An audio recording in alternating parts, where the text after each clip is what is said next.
Hi, this is Nat Sriram, CEO of Canist Immigration. நான் கனடாவில் 15 வருஷமா இருக்கேன். I'm government of Canada regulated and licensed immigration professional. மார்க்கெட்டில் நிறைய fake and fraudulent job offers and consultants இருக்காங்க. அவங்க கிட்ட நீங்கள் உங்கள் மணி லூஸ் பண்ணக்கூடாது. Book a consultation with us at canex.ca/consulting.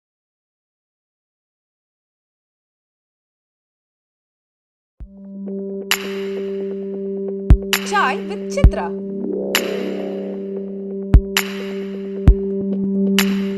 அதாவது லொக்கேஷன் போகிறதுக்கு கஷ்டப்பட்டு ஒரு பாட்டு எடுத்தோம் கோபடத்தில். அந்த அமிழி தும்மிழி நெல்லியும் வேலி என்னைக்கு அது ஒரு மலையாக ஏறி போகணும். அப்போது ஃபஸ்ட்டு டே மட்டும் ஒரு ஹெலிகாப்டர் அந்த டங் மாதிரி இருக்கும், அந்த ராக் இப்படி இருக்கும், இங்கேருந்து விழுந்தால் ஒன்றுமே இல்லை. அந்த ராக் மட்டும் ஹெலிகாப்டரில் ஃபஸ்ட்டு டே ஹெலிகாப்டர் போய் 5 பேரை இறக்கிட்டு வந்துடும். நாங்கள் ஷூட்டிங் முடிச்சதுக்கப்புறம் திருப்பி சாயந்தரம் வந்து 5 பேராக கூப்பிட்டு வரோம். அப்போ என்ன பண்ணிட்டாங்க, ஃபாக் இருக்குது, ஹெலிகாப்டர் வர முடியாதனால ரொம்ப கஷ்டப்பட்டு அங்கே தங்கவும் முடியாது. நைட்டு உல்ஃபெல்லாம் இருக்கும் மலை மேலே.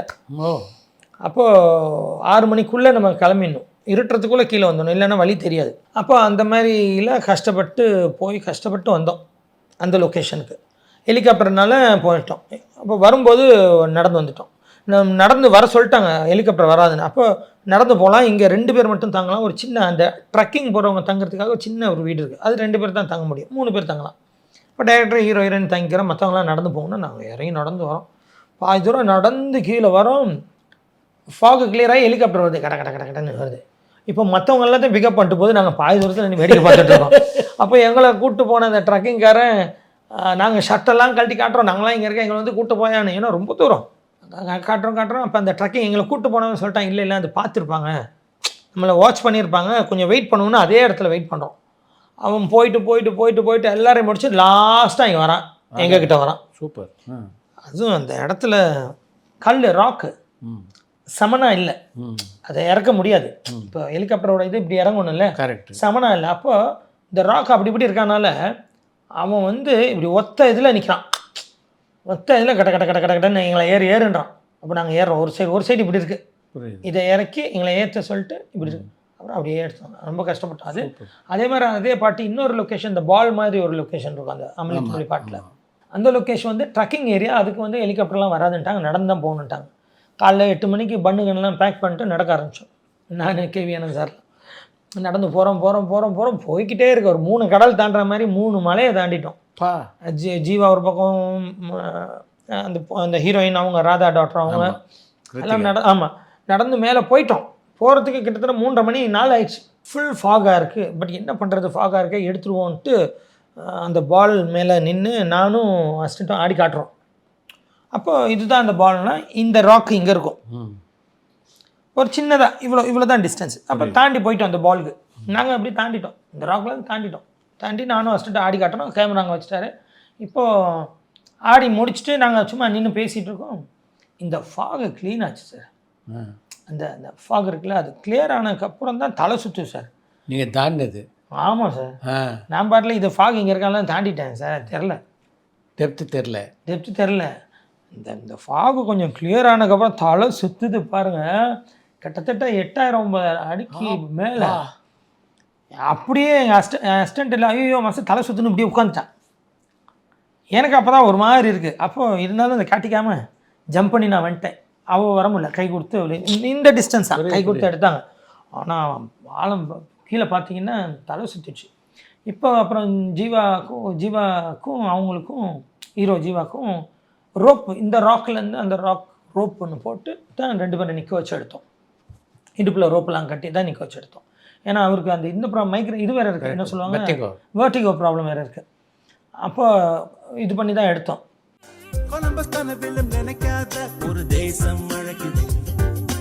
அப்போ அந்த ட்ரக்கிங் கூப்பிட்டு போகிறவங்க வந்து எங்ககிட்ட சொல்கிறாங்க 5 மணி, ஏன்னா அந்த ரோப்பெல்லாம் கட்டுறதுக்கு டைம் ஆயிடுச்சு. 5:30 இருட்டுறதுக்குள்ளே நம்ம இங்கேருந்து கிளம்பணும், இல்லைன்னா ரூட்டு தெரியாது. ஏன்னா அந்த பால் லொக்கேஷனுக்கு க்ரீனில் ஒன்று போட்டிருப்பாங்க மார்க், அங்கங்கே ஒரு க்ரீன் இங்க் மாதிரி இருக்கும், அதை ஃபாலோ பண்ணி தான் போகணும். ரெட் இருக்கிற இடத்துல போகக்கூடாது, ஸ்லிப்பரியாக இருக்கும், வழுக்கும். அப்போ அந்த க்ரீனை ஃபாலோ பண்ணியே போகணும். அப்போ இருட்டிட்டால் அந்த க்ரீன் தெரியாது, மார்க் தெரியாது, கீழே போகிறது கஷ்டன்றதுக்காக அவங்க கூப்பிட்றான், போகலான்னு. ஆனந்த் சார் உடல் இல்லை எடுத்துகிட்டு 4 ஷாட் எடுத்துட்டா இருட்டிடுச்சு. இப்போ அங்கேருந்து இறங்கி கீழே வரணும். இப்போ நாங்கள் 6:30 மணிக்கு அங்கே 6:30க்கெல்லாம் இருட்டிடுச்சு, ஏன்னா வின்டர்னால. இப்போ 10 மணி 10:30 மணிக்கு கீழே வந்து சேர்ந்தோம் சார். நீங்கள் நம்ப மாட்டீங்க, நடந்து வரும்போது அசிஸ்டன்ஸு நாங்கள் கேமரா அசிஸ்டன்ஸ் எல்லாம் வருவோம். இப்படி மொத்தமாக நடந்து போவோம். இந்த ஒரு ஏதோ ஒரு படத்தில் டக்குன்னு ஒருத்தர் காணாம போடுவாங்க, பிஸ்குன்னு உள்ளே போவாங்களே, ஏதோ ஒரு இங்கிலீஷ் படத்தில் வரும், டக்குன்னு உள்ளே காணாம போவோம். அந்த மாதிரி கூட நடந்து பிஸ்குன்னு காணாம போடுவார். பார்த்தா உள்ளே ஊந்து கிடப்பார். பிடிச்சி கையை தூக்கி அவரை பிடிச்சி மேலே இழுத்து நடந்து போய் அங்கங்கே வலிக்கு விழுந்து ரொம்ப கஷ்டப்பட்டு இறங்கி வந்தோம். ஆனந்த் சார் இப்படி நடந்து போயிட்டுருக்கோம், ஒரு எப்படியே வலிக்கிட்டு ஒருத்தர் போயிட்டே இருக்காங்க. கீழே விழுந்து வலிக்கு போயிட்டு சொர்ன்னு போயிட்டுருக்கு. பொடின்னு போய் Anand sir K V Anand sir பிடிச்சி நிறுத்தி காலெலாம் சுலுக்கிடுச்சு. அப்புறம் ரொம்ப கஷ்டப்பட்டு இறங்கணும். கீழே இறங்கினதுக்கப்புறம் தான் என்ன தினேஷ் ரொம்ப கஷ்டப்படுத்திட்டானான்னு கேட்டார் ஆனந்த் சார். இல்லை சார் பரவாயில்ல சார், ஆனால் லைட்டாக இருப்பு இப்போ தான் கேள்வி கேட்குதுன்னு கேள்வி கேட்குது சார் அப்படின்னு. சாரி தினேஷ் அப்படின்னாரு ஆனந்த் சார். ஆனால் ரொம்ப கஷ்டப்பட்டு பண்ணோம் அந்த பாட்டை. ஆனால் நல்ல பேர் வந்துச்சு அந்த பாட்டு படத்துக்குமே. நீங்கள் பல வெளிநாடுகளுக்கு போயிருக்கீங்க. ஆமாம், போகாத நாடுகளே இருக்காதுன்னு நினைக்கிறேன். எனக்கு தெரிஞ்சு மேக்ஸிமம் இல்லை. இதில் உங்களுக்கு ரொம்ப பிடிச்ச நாடு இது? சுவிட்சர்லாந்து. அது ஒரு பொள்ளாச்சி மாதிரி எனக்கு. இப்போ அங்கே இறங்கி என்னை விட்டால் நானே எல்லாம் போயிடுவேன். ஏர்போர்ட்டில் விட்டிங்கனாலே போதும், நானே பிடிச்சி கடிச்சு போயிடுவேன். நாங்கள் தங்குற இடம் ஏரியா அதெல்லாம் நம்ம ஏரியா மாதிரி ஆயிடுச்சு சுவிட்சர்லாண்டில். அது ஒரு 21 தடவை போயிருப்பேன் நான். என் பாஸ்போர்ட்டை பார்த்தோன்னே தூக்கி வீசுவேன், கெட் அவுட்ன்றான். இமிக்ரேஷனில் பார்ப்பான், ஓ டூ மச் அப்படின்னு உடனே வச்சு கொடுத்துருவாங்க. அப்போது அந்த மாதிரி சுவிட்சர்லாண்டில் ஒரு 21 தடவை போயிட்டேன். ஆனால் அழகான ஊர், ரொம்ப பீப்புள் ஃப்ரெண்ட்லின்னு சொல்லுவாங்க. இப்போ ஒரு நீங்கள் பாட்டில் ஒரு வீட்டோட கேட்டை திறந்து கூட கேமரா உள்ளே வச்சுக்கலாம், யாரும் எதுவும் சொல்ல மாட்டாங்க. அப்படி வச்சுக்க சொல்லுவாங்க, கேட்கவே மாட்டாங்க. ஸோ அந்த மாதிரி ஒரு கண்ட்ரி. நான் ஃப்ரீயாக சுற்றின ஊர்னு பார்த்தீங்கன்னா தைரியமாக பேக்கப் ஆனதுக்கப்புறம் ரூம் போவேன், அங்கே சுற்றுறது கொள்கிறேன். எங்கள் ஊரில் சுற்றுற மாதிரி சுற்றுவேன். அதே மாதிரி வெளியில் வரத்துக்கே பயந்த ஊர் ஒன்று இருக்குது, டான்சானியா. இந்த அயன் படத்துக்கு போனோம். ஆமாம், பல பகலானி டான்சானியாவில் ஜான்சிபார்னு ஒரு ஊர். அந்த ஊரில் வெளில வரத்துக்கே பயந்தேன். கண்ணாடி இங்கே வச்சுப்பானுங்க தலையில், சும்மா அவங்கள இடிக்கிற மாதிரி இடிச்சுவானுங்க. கண்ணாடி கீழே வந்து உடஞ்சிடும், காசு கேட்பானுங்க. ஓ, அவனா வந்து இடிச்சு அவங்க கண்ணாடி வச்சுட்டு காசு கேட்பானுங்க. இல்லைன்னா அவ்வளோதான், கத்தி எடுத்து காட்டுவானு இது பண்ணணும். அந்த மாதிரி அந்த ஊரில் வெளில வரத்துக்கே பயந்தேன். அந்த மாதிரி அது அங்கே போய் ஷூட் பண்ணோம் அந்த பளபளக்கிற பகலானி. மலையாள படவுடைய 2 சூப்பர் ஸ்டாரான மம்முட்டி, மோகன்லால் 2 பேரோடும் பணியாற்றிருக்கீங்க. ஆமாம், அவங்களோட பணியாற்றிய அனுபவம் சொல்லுங்கள். 2 பேரும் சீனியர் ஆர்டிஸ்ட். பட் மம்முட்டி கொஞ்சம் ரெஸ்ட்ரிக்டட் மூமெண்ட் தான் இல்லையா டான்ஸ்? இல்லை, அவருக்கு ஏற்ற மாதிரி தான் பண்ணுவேன். அது எனக்கு ஈஸியாக வந்துடும். அவங்களுக்கு என்ன மாதிரி வருமோ. மோகன்லால் கொஞ்சம் ஃப்ரீ ஸ்டைல் ஆடுவார். மோகன்லால் சார் கொஞ்சம் நல்லா ஆடுவார், ரொம்ப பொறுமையாக இருப்பார், அமைதியாக இருப்பார். மம்முக்கா சார் வந்து கொஞ்சம் குழந்த மாதிரி அவர் ஹேண்டில் பண்ணணும். அப்படி ஹேண்டில் பண்ணிட்டா ஈஸி, இல்லைன்னா டக்குன்னு கோவம் வந்துடும். பட் அவர் குழந்த மாதிரி தான், அவர். மோகன்லால் எல்லா சார் ஆடிடுவார், நல்லா ஆடிடுவார் அவர். ஆப்வியஸ்லி கொஞ்சம் நிறைய வயசுகளும் ஆயிடுச்சுல்ல, அதனால கொஞ்சம் பார்த்து தான் பண்ணணும். சிரஞ்சீவி, பவன் கல்யாண், ராம் சரண், அந்த பக்கம் அல்லு அர்ஜுன் எல்லாருமே பண்ணிட்டேன். அந்த குடும்பத்தோட பணியாற்றியது எப்படி இருந்தது? 2 பேருக்குமே பண்ணிட்டேன். 2 பேருமே நல்லா ஆடக்கூடியவங்க அவங்களாம். பட் பவன் சாருக்கு கொஞ்சம் பார்த்து தான் பண்ணணும். பட் நல்ல ஹார்ட், செம்ம ஹார்ட், தங்கமான மனிதர், அருமையான மனிதர். எல்லாரோட கஷ்டத்தையும் ஈஸியாக டக்குன்னு புரிஞ்சுக்கிற ஒரு மனிதர். அதுக்கு உண்டான உதவியும் டக்குன்னு பண்ணுவார் அவர். அந்த மாதிரி ஒரு நல்ல மனிதர் பவன் கல்யாண் சார். சிரஞ்சீவி சார் கூடயும் பண்ணிட்டேன். அவர் வேறு மாதிரி. அவர் டெய்லி இப்போ வீட்டில் இந்த தோசைலாம் அவர் அந்த தோசை ரெசிபி தான் அங்கே சட்னீஸில் இருக்குது, ஸ்டீம் தோசை. ஆமாம், இந்த ஸ்டீம் தோசைன்றது அவரோட அவங்க வீட்டு ரெசிபி. அவர் சொல்லி தான் ஹோட்டலுக்கே இது இப்படி தான் கொடுத்தது. இன்றைக்கி சட்னீஸ்னு ஒரு ஹோட்டல் இருக்குது, அங்கே ஸ்டீம் தோசை கிடைக்கும். ஸ்டீம் தோசை தான் அங்கே பாப்புலர். அது இவரோட ரெசிபி, இவர் தான் கொடுத்தது. அந்த மெனு கார்டிலே போட்டிருக்கோம் சிரஞ்சீவி சார் பேரை போட்டு, அவரோட மெனு அவர் பேரை போட்டு தான் அந்த ஸ்டீம் தோசைன்னு இருக்கும். ஸோ அது டெய்லி பண்ணி எடுத்துகிட்டு வருவார் ஷூட்டிங் பண்ணும்போது. டெய்லி அவங்க சிக்கன் தான் சாப்பிட்டேன், அவங்க தோசை தான் சாப்பிட்டேன், அட்டகாசமாக இருந்துச்சு. அதை நான் கிட்டத்தட்ட நிறைய மற்ற இண்டஸ்ட்ரியும் சொல்லியே பரப்பிட்டேன். சொல்லாத தினேஷன் அவர் சொல்லிட்டேன் நிறைய. அவர் ஒரு தங்கமான மனிதர், நிறைய பண்ணேன் அவருக்கும். நீங்கள் டான்ஸ் கம்போஸ் பண்ணதில் உங்களுக்கு ரொம்ப பிடித்த பாட்டு எது? அதான் நிறைய இருக்குது. ஆழ்த்தோட்ட பூபதி பிடிக்கும், ஈசன் படம் அந்த ஜில்லா விட்டு ஜில்லா அது பிடிக்கும்.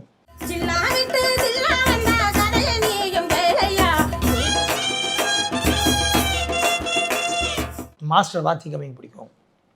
விஜய் சார் அப்பா அண்ணன் அந்த கொடம்பாக்கம் ஏரியா ஒட்டுக்கிட்ட அது பிடிக்கும். பருத்தி வீரன் நிறைய இருக்குது என்னோட பாட்டு. நல்லா நடனம் ஆடக்கூடிய கலைஞர்களுக்கு வந்து நடனம் சொல்லித் தர்றது சுலபம். ஆமாம். சில பேர் வந்து நீங்கள் எவ்வளோ கஷ்டப்பட்டு சொல்லி கொடுத்தாலும் அவங்களால அந்த ஸ்டெப்பை ஆட முடியாது. அது மாதிரி சந்தர்ப்பத்தில் என்ன பண்ணுவீங்க? நான் அதை ஒரு தடவை பார்க்கும்போதே அனலைஸ் பண்ணிவிடுவேன். அவங்களுக்கு எவ்வளோ தேரும் அவங்களோட எவ்வளோ லிமிட்டேஷன் என்ன, எவ்வளோக்கு ஆடுவாங்க. இப்போ உதயநிதி சார் ஃபஸ்ட்டு படத்தில் ஒரு கல் ஒரு கண்ணாடி அவர் ஃபஸ்ட் டைம். அப்போ கொஞ்சம் அதுக்கேற்ற மாதிரி பண்ணேன். அதுக்கப்புறம் 2வது படம்லாம் கதிரவனுங்கெல்லாம் அப்படி ஆட ஆரம்பிச்சிட்டார் சார், பயங்கரமாக ஆட ஆரம்பிச்சிட்டார் உதய் சார். அப்போது ஃபஸ்ட்டு படத்தில் கொஞ்சம் சந்தானம் இருந்துச்சு. அவருக்கு ஃபஸ்ட்டு படம் வேறு, ஏன்னா ஃபஸ்ட் டைம் ஆடுறது தெரியக்கூடாது, ஈஸியாக இருக்கணும், பட் நல்லா ஆடின மாதிரியும் இருக்கணும், பார்க்குறதுக்கு நல்லா ஆடின மாதிரி இருக்கணும், ஆனால் அவருக்கு அது ஈஸியாகவும் இருக்கணும். ஆனால் ஃபஸ்ட் டைம் ஆடுறதுன்றதை முகத்தில் காமிச்சிடவும் கூடாது, தெரிஞ்சிடவும் கூடாதுன்றது தான் என்னோட அந்த 3 ரூல்ஸ், ரொம்ப இம்பார்ட்டண்டான ரூல். அது 3மே அவர் மேனேஜ் பண்ணிட்டார் தெரியாமல். ஆனால் அவருக்கு நல்ல டைமிங் சென்ஸ். இந்த டைமிங் உடம்புல இருந்தாலே ஈஸியாக வந்துடும். அந்த டைமிங் இருந்துச்சு அவருக்கு. ஆனால் ஆடினதில்லை, இதுக்கு முன்னாடி எங்கேயுமே அவர் ஆடினதில்லை, பழக்கம் இல்லை, கிளாஸ் போனதில்லை, எதுவும் இல்லை. ஸோ அந்த ஃபஸ்ட்டு நமக்கு பார்க்கும்போதே ஒரு ரெஸ்ட்ரிக்ஷன் தெரிஞ்சிடும், என்ன லிமிட்டேஷன் தெரிஞ்சிடும். ஸோ அப்படி பண்ணேன். அதுக்கப்புறம் பார்த்தீங்கன்னா செகண்ட் படம், தேர்ட் படம்லாம் அப்படியே ஆட ஆரம்பிச்சிட்டார் சார். சந்தானம் அப்படி தானே? ஆமாம். முதல்ல எல்லாம் அந்த அளவுக்கு ஆட மாட்டாங்க. ஆமாம். வேணாம் மச்சான் அந்த பாட்டு பண்ணும்போதே மாஸ்டர் ஹெவியாக வேணாம் அப்படின்னாரு. இதுதான் மூமெண்ட் வாங்கன்ட்டேன். வேணாம் மச்சான் வேணாம் இந்த பொண்ணுங்க கதையில்.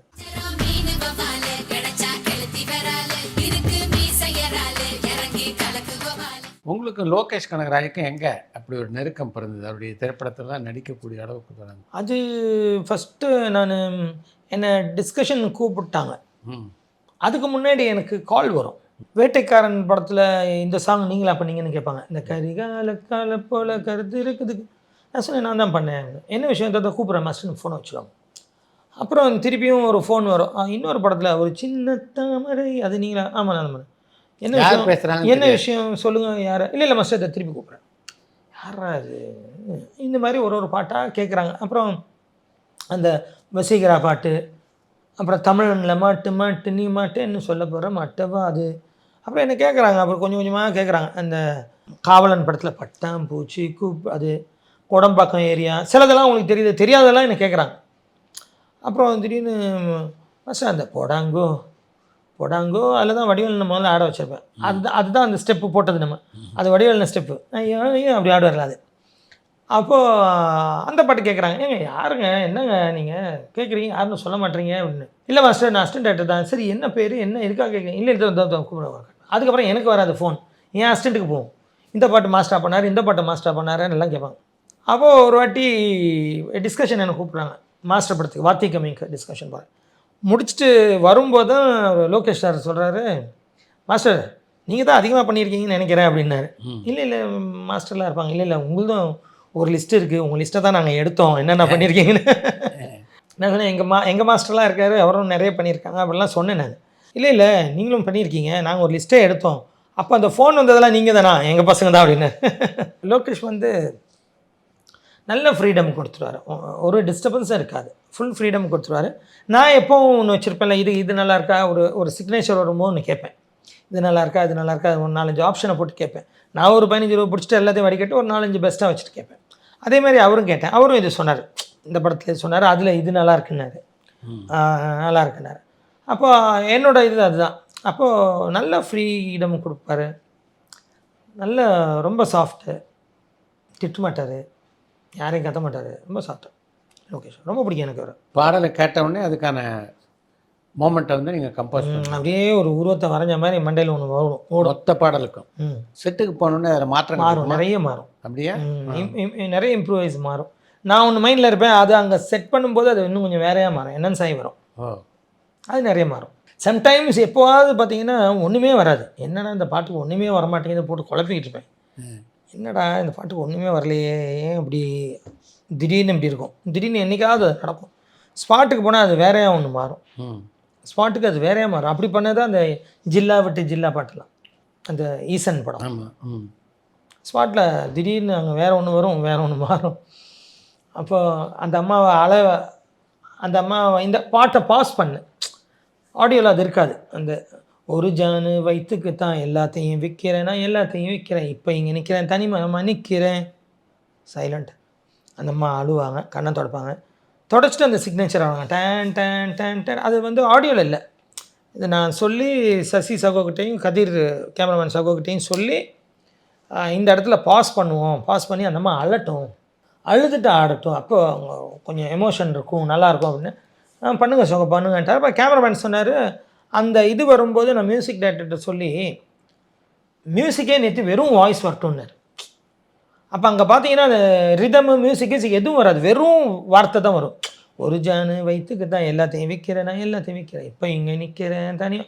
அப்போ அந்த வாய்ஸையும் பேக்ரவுண்ட் மியூசிக்கையும் பாஸ் பண்ணனால அந்த வாய்ஸ் தனியாக இருக்கும், சைலண்ட், வெறும் அலை சவுண்டு, அழுவாங்க, அப்புறம் ஆடுவாங்க. ஸோ அதெல்லாம் ஸ்பாட்டில் பண்ணினது தான். இப்போ இங்கே நிற்கிறேன், என் கதையை முடிக்கிறேன். இப்போல்லாம் பார்த்தீங்கன்னா பெரும்பாலான இயக்குனர்கள் பாடல் காட்சிகளை உங்களை மாதிரி நடன இயக்குனர்கிட்ட ஒப்படைச்சிட்டு அவங்களும் பார்வையாளராக இருக்காங்க. சில பேருக்கு இருக்கும், சில பேர் இப்போ நம்ம எக்ஸ்பீரியன்ஸ் செஞ்சு மாஸ்டர் பார்த்துப்பாருன்னு இருக்கும், மாஸ்டர் பார்த்துப்பாருன்னு கூட வந்து பார்த்துக்கிட்டே இருப்பாங்க, இதை கரெக்டாக வருதான்னு பார்த்துட்டு இருப்பாங்க. அப்போ நம்ம போகிற ரூட்டு கரெக்டுன்னா கரெக்ட் இல்லைன்னா சொல்லுவாங்க, இல்லை மாஸ்டர் இந்த இடம் இப்படி வேணாம், ஒரு ஹீரோக்கு லிமிட்டேஷன் இதுதான், ரொம்ப சிரிக்கக்கூடாது, ஹீரோயினை பிடிக்கணுன்னா கூட கை அளவுக்கு பிடிக்கலாம், ரொம்ப க்ளோஸ் வேண்டாம். ஸோ அதை பார்த்து சொல்கிறவங்களும் இருக்காங்க.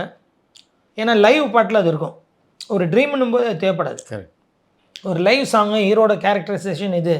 அப்போ ஹீரோயின்கிட்ட இப்போ தான் பழக ஆரம்பிச்சிருக்காரு, ஹீரோயினை இப்போ தான் முதல்ல பிடிச்சிருக்கு, இப்போ பிடிச்சோன்னே எடுத்து கட்டி பிடிச்சி மொத்தம் கொடுத்துட்டா எப்படி, இப்போ தான் பிடிக்க ஆரம்பிக்குது இந்த பாட்டில் அப்படின்னும் போது அதெல்லாம் கதைக்குள்ளேயோடு எடுக்கணும் பாட்டை. அப்போ அந்த ரூட்டை நம்ம முதல்ல கேட்டு அந்த ரூட்டை ஃபாலோ பண்ணுவேன். அப்போது அதில் ரெஸ்ட்ரிக்ஷன்ஸ் இருந்துச்சுன்னா, லிமிட்டேஷனை தாண்டுறோம் அப்படின்னும் போது அவங்களே சொல்லுவாங்க, டைரக்டர் சொல்லுவார், இல்லை மாஸ்டர் இவ்வளோ தான் லிமிட்டு, இதுக்கு மேலே இப்போ தான் பிடிக்குது அந்த பொண்ணை, அவனுக்கு கை டச் ஆகலாம், அதுக்கு மேலே. ஸோ அதெல்லாம் இருப்பாங்க, எதுக்கு தேவையோ அதுக்கு அவங்க கரெக்டாக சொல்லுவாங்க. எல்லா டைரக்டருமே கொடுத்துட்டு சும்மா ஒரு ட்ரீம் சாங்காக இருந்தால் அது ஓகே, அது நம்ம இஷ்டம். ஒரு ட்ரீம் சாங்கு கனவுல என்ன வேணாலும் ஆடலாம். கனவுல இங்கே பைக் எடுக்கிறாங்க, ஃபாரினில் போகிறாங்க, ஃபாரினில் ஆட்டு திருப்பி இங்கே வந்துடுவோம். ஸோ அது ட்ரீம் சீக்வன்ஸ்னும் போது அது ஓகே. பட் லைவ் சீக்வன்ஸ்னும் போது எந்த டைரக்டருமே கூட இருப்பாங்க, கேட்பாங்க. இன்றைக்கி நீங்கள் ஒரு வெற்றிகரமான நடன இயக்குனர், அதனால் உங்களுக்கு வந்து மிகப்பெரிய விமர்சனங்கள் இருக்காது. ஆனால் ஆரம்ப கட்டத்தில் பல விமர்சனங்கள் நீங்கள் சந்திச்சிருப்பீங்க. அது மாதிரி ஆரம்ப கட்டத்தில் ஒரு நடன இயக்குனராக நீங்கள் சந்தித்த விமர்சனங்கள்லாம் இருக்காது? அது நிறைய ஃபேஸ் பண்ணியிருப்போம்ல, சின்ன அதில் உங்களுக்கு ரொம்ப பாதிச்சதுன்னா எதாவது சொல்லலாமா? நல்லா பாதிக்கும் போதெல்லாம் என் ஒய்ஃப்கிட்ட வந்து ஃபீல் பண்ணுவேன். அப்போ சொல்லுவாள், பரவாயில்ல அதெல்லாம், அந்த பாதிப்பெல்லாம் நீங்கள் பட்டால் தான் உங்களுக்கு ஒரு படி ஏறுறதுக்கு தடைக்கல்லாம் படிக்கல்னு சொல்லுவாள், நல்லா அழகாக சொல்லுவாள். அந்த மாதிரி சின்ன விஷயங்களில் நம்ம இப்போ ஒரு விஷயம் சொல்லுவேன், அப்போ அந்த எதிர்பதில் அது தவறாக வரும், நான் ஒரு டைரக்டர் எனக்கு தெரியாதா அப்படின்னுலாம் வரும். சரி நம்ம கொஞ்சம் அமைதியாக போவோம். பட்டிருக்கேன், அந்த வளர்ந்து வர டைமில் நிறைய இன்சல்ட் நடந்திருக்கு. அதெல்லாம் அதை ஃபேஸ் பண்ணாமல் ஒருத்தர் முன்னுக்கு வர்றதுன்றது கஷ்டம். அதெல்லாம் ஃபேஸ் பண்ணால் தான் நம்ம முன்னுக்கு வரோம். அதே இயக்குனரில் அதுக்கப்புறம் நீங்கள் வளர்ந்த பிறகு சந்திச்சிருக்கீங்க. ஆமாம், அந்த அணுகுமுறை மாறிடுச்சு. அப்போ மாறிடுச்சு. சில பேர் இல்லை, அதெல்லாம் கடந்து தான் நம்ம வரணும். ஒரு இடத்த நம்ம பிடிக்கணும்னா அதெல்லாம் ஃபேஸ் பண்ணால் தான் நமக்கும் பக்குவம் வரும். அவமானங்கள் எல்லாம் எல்லாத்தையும் நீங்கள் ஃபேஸ் பண்ணால் தான் உங்களுக்கு நமக்கு ஒரு பக்குவம் வரும். அதை அப்போ இன்றைக்கி நம்ம யாருக்காவது சொல்கிறதுக்கு ஈஸியாக இருக்குது, இல்லைப்பா அதெல்லாம் நீ ஃபேஸ் பண்ணணும், ஃபேஸ் பண்ணால் தான் உனக்கு இப்படி ஒரு இடம் கிடைக்கும், இல்லைன்னா அந்த இடத்த ஈஸியாக பிடிக்கிறது கஷ்டம்ப்பா, ஈஸியாக பிடிச்சா கூட அதோட அருமை தெரியாது. அதனால் அது சொல்கிறதுக்கும் நமக்கு கரெக்டாக இருக்கும். ஏன்னா அதெல்லாம் நான் சந்திச்சு தான் வந்திருக்கேன். என் வீட்டில் ஒரு அவார்டும் இருக்காது, எல்லாம் எத்தனை போய் ஃப்ளாட்டில் அடிச்சிட்டேன். அதெல்லாம் டெய்லி பார்க்கக்கூடாது. டெய்லி பார்த்தா நமக்கு கொஞ்சம் கொஞ்சமாக அப்புறம் ஆஃபீஸில் போட்டு மொத்தத்தையும் இங்கே ஒரு கபோர்டு செஞ்சு எல்லாம் தலைக்கு பின்னாடி வச்சுட்டு அப்புறம் இப்படி உட்கார்றது அதெல்லாம் வந்துடும். அதனால் அதெல்லாம் நான் பார்த்து இப்போ 9 மாதம் ஆகுது, நான் பார்க்குறதே இல்லை. 9 மாதம் கழிச்சு இப்போ தான் என் ஃப்ளாட்டுக்கு போனேன். போகும்போது அதை பார்த்தேன், அவ்வளோதான், பூட்டிகிட்டு வந்தாச்சு. திருப்பி எப்போ போயிருந்தில்ல. அதனால் அவார்ட்ஸ் எல்லாம் நான் டெய்லி பார்க்குறதில்ல, அதெல்லாம் நான் மைண்டில் கூட வச்சுக்கிறதில்ல. அதெல்லாம் யாருக்குன்னா பேர பிள்ளைங்க வந்து அவனுங்க பேசட்டும், எங்கள் தாத்தா இது வாங்கியிருக்காரு அவங்க சொல்லிட்டோம், நமக்கு அவார்டு. இப்போ எனக்கு உண்மையான அவார்டு எதுன்னு பார்த்தீங்கன்னா, இன்றைக்கி பாருங்கள் பெரிய பெரிய டைரக்டர்ஸ் இன்னும் ஒர்க் பண்ணிட்டுருக்காங்க. பிசி ஸ்ரீராம் சார் இன்னும் ஒர்க் பண்ணுறாரு, கேஎஸ் ரவிக்குமார் சார் ஒர்க் பண்ணுறாங்க, எல்லாம் பெரிய பெரிய மணிரத்னம் சார் இன்னும் டைரக்ட் பண்ணுறாரு. அந்த மாதிரி நம்ம சினிமாவில் இன்னும் இருந்துக்கிட்டே இருக்கோம். 20 வருஷம் 30 வருஷம் அதுதான் பெரிய அவார்டுன்னு நான் நினைக்கிறேன். உங்களுடைய பாடலெல்லாம் உங்களுடைய மனைவி விமர்சிப்பாங்களா? இது நல்லா இருக்குது, இது இன்னும் நல்லா பண்ணியிருக்கலான்ட்டு. சொல்லுவாங்க. என் மனைவியும் சரி, என் அண்ணன் தம்பிகளும் சரி, நல்லா இல்லைன்னா எல்லா பாட்டையுமே இல்லை இதை இன்னும் இப்படி பண்ணணும் அப்படி பண்ணணும் தான் சொல்லுவாங்க. நல்லா இருக்குன்னு வாயை திறந்தே சொல்ல மாட்டாங்க. நல்லா இருக்குன்னு என் அண்ணன் தம்பிகளும் சொல்ல மாட்டாங்க, என் ஒய்ஃபும் சொல்ல மாட்டான். இன்னும் இப்படி பண்ணணும் இன்னும் இப்படி பண்ணணும் தான் சொல்லுவாங்க. நல்லா இருக்குன்னு சொல்ல மாட்டாங்க, நல்லா இல்லைன்னா முதல்ல சொல்லுவாங்க. உங்கள் மனைவி பாராட்டின உங்களுடைய பாட்டு இது? பாராட்டவே இல்லையே இது வரைக்கும். ஒரு பாட்டு கூட இது வரைக்கும் எதுவுமே பாராட்டலை. நான் நடித்த ஒரு குப்பை கதை படத்தை கூட பார்க்கல, பார்க்க மாட்டேன்ட்டான். எப்படி லியோ படத்தை நடிச்சது? டைரக்டர் லோகேஷ் சார் முன்னாடி இருந்தே சொல்லிட்டு இருந்தார். அதுக்கு மாஸ்டர் படத்தில் என்னோட அசிஸ்டண்ட் மிராஷ் சின்ன ஒரு ரோல் பண்ண வச்சிருப்பாரு. விஜய் சேதுபதி சார் நிறைய பேர் நடிச்சிருக்காங்க. அப்புறம் என் அசிஸ்டண்ட் வசந்தி ஏஜென்டினா மாற்றிட்டாரு. ஆமாம், அப்போ அந்த டைம்லேருந்து என்னையும் சொல்லுவார். அது சொன்னதை மறக்காமல் எனக்கு இதில் ஒரு சின்ன ரோல் கொடுத்தாரு. அர்ஜுனோட பல படங்களை நீங்கள் பண்ணியாச்சு. அவர் ஒரு நல்ல டான்ஸரும் கூட. அவருக்கு உங்களுக்குமான பழக்கத்தை சொல்லுங்கள். அர்ஜுன் சாருக்கு நான் குரூப் டான்ஸ்லேருந்து ஆடுறேன். இந்த வேதம் படம்லாம் அவர் ஜெய்ஹிந்த் அதெல்லாம் நாங்கள் ஆடுறோம் பின்னாடி. அதுக்கப்புறம் நான் மாஸ்டராக நிறைய படங்கள் அவருக்கு பண்ணேன். வாத்தியார். யாருக்கு பாட்டு கம்போஸ் பண்ண போகிறீங்கன்னு தெரிஞ்சோன்னே அந்த நடிகருக்கு ஏற்ற மாதிரி உங்களுடைய மூமெண்ட் இருக்குமா? இல்லை உங்களுடைய மூமெண்ட்டில் அந்த நடிகரை கொண்டாடுற போய் இப்போ எனக்கு வர்றது எல்லாருமே உங்களுக்கு வராது, உங்களுக்கு வரலாம் எனக்கு வராது. இப்போ யார் யாருக்கு எவ்வளோ வரும் எந்த அளவுக்கு வரும்னு ஒன்று இருக்குது. சில பேர் வந்து அன்லிமிட்டட் சொல்லுவோம், என்ன வேணாலும் பண்ணுவாங்க. பரபரப்பான சினிமா செய்திகள், நட்சத்திரங்களின் பேட்டிகள், சினிமா வரலாறு ஆகியவற்றை பார்க்கவும் படிக்கவும் உங்களுக்கான இணையதளம் tourantalkies.co.